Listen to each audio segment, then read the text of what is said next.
Hello guys and welcome back to my channel again. So in this video I will be showing you that how you can lock your Facebook profile.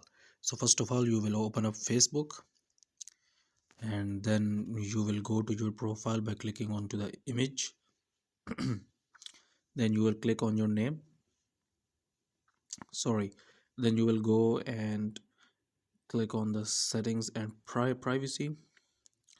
Then you will click on settings and then on the top search bar you will search for lock and you will see this option profile locking. Then you will click on this.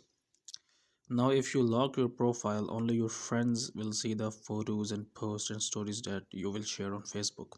Okay, so then you have to click on this lock your profile option, and then after some seconds, so as you can see that my profile is locked now.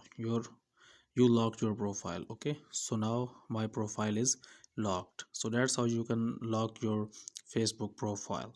So guys, if you find this video useful, kindly like this video and subscribe to my channel, and I will be come back.